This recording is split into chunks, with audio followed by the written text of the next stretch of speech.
दोस्तों, अगर आपसे ऐसा सवाल पूछा जाए, पृथ्वी पे इंसानों के लिए सबसे घातक जीव कौन सा है, तो फिर आपका जवाब क्या होगा? शार्क, शेर, हिपोपोटेमस, कुत्ता या फिर इंसान खुद? तो फिर आपको बता दूं कि शार्क से करीब 10 लोग, शेर से 100 लोग, हिपोपोटेमस से 500 लोग, कुत्तों के रेबिस की वजह से 25,000 लोग और खुद इंसान के क्रिमिनल वायलेंस की वजह से 4 लाख से ज़्यादा लोगों की मौत एक साल में होती है।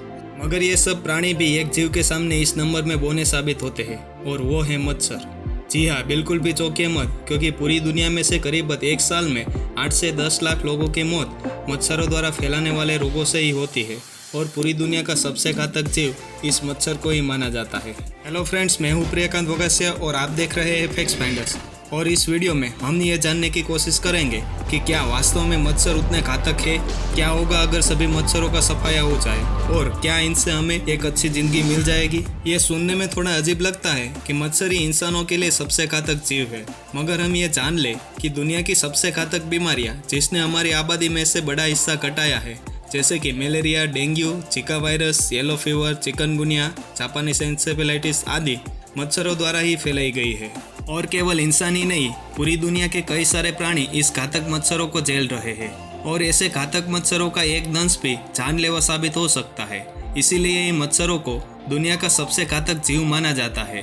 तो फिर ऐसे जानलेवा जीवों से छुटकारा कैसे पाया जाए? इसके लिए हमें यह जानना पड़ेगा कि पूरी दुनिया में कुल कितने मच्छर होंगे। यह तो बड़ा कठिन काम है, और मच्छर की सभी प्रजाति इंसानों के लिए जानलेवा भी नहीं है, क्योंकि करीब 3500 से ज़्यादा मच्छरों की प्रजाति में से 6 प्रजाति ही इंसानों का खून पीती है और बीमारियां फैलाती है। इसीलिए हमें ये सिर्फ 6 प्रजातियां जैसे कि एडिस, क्यूलेक्स, एनोफिलिस को ही टारगेट करना होगा, और ऐसे मच्छरों की पूरी दुनिया में कुल संख्या कुछ ट्रिलियंस में होगी। ये मच्छरों से छुटकारा पाने के लिए कई सारे उपाय हैं, जैसे कि मच्छर खाने वाले जीव लाइक चमगादड़, कुछ पक्षी, कुछ मछलियाँ की संख्या बढ़ाई जाए, मगर इनसे इकोसिस्टम के साथ छेड़छाड़ होगी, जिसका अंजाम ज़्यादा खतरनाक साबित हो सकता है।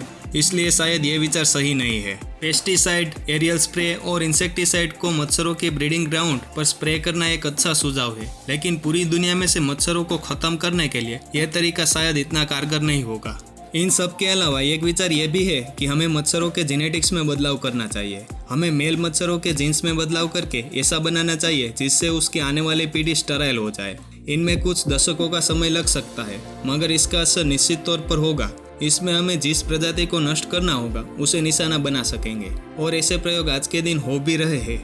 अब इन सब तरीकों से अगर हम इस घातक मच्छरों का सफाया करने में सफल भी हो जाते हैं, तो फिर उसके क्या क्या परिणाम हो सकते हैं उसके बारे में भी जान लेते हैं। जैसे कि अभी तक हमने बात की, इन मच्छरों को मारने के कई सारे फायदे हैं, क्योंकि ये बहुत सारी घातक बीमारियां फैलाते हैं जिनसे हर साल लाखों लोगों की मौत होती है, और ऐसे मच्छरों को मार के हम पूरी दुनिया में से कई लाखों लोगों की जान बचा सकते हैं, और इनसे पब्लिक हेल्थ सिस्टम को फायदा होगा, जिनसे वो बाकी हेल्थ केयर के सामान को बढ़ा पाएंगे और हॉस्पिटल दूसरे मरीजों पर ध्यान केंद्रित कर पाएंगे, और इनसे कई सारे देशों की इकोनॉमी में सुधार आ जाएगा। एक और चीज, हम चैन की नींद सो पाएंगे, बाग बगीचों में खुशी खुशी खेल पाएंगे। ये सब बातें तो सिर्फ फायदे की हुई, मगर सभी मच्छरों का नाश करके शायद हम गलती भी कर रहे हैं, क्योंकि जाहिर है कि कुदरत ने भी उसे किसी न किसी कारण से ही बनाया होगा। अगर हम ऐसे घातक मच्छरों को मार देते हैं तो उनका उतना ज्यादा नकारात्मक असर इंसानों पर शायद नहीं होगा, लेकिन कुदरत के जीवन चक्र पर क्या असर हो सकता है? क्या मच्छर का कुदरत की फूड चेन में कोई योगदान नहीं है?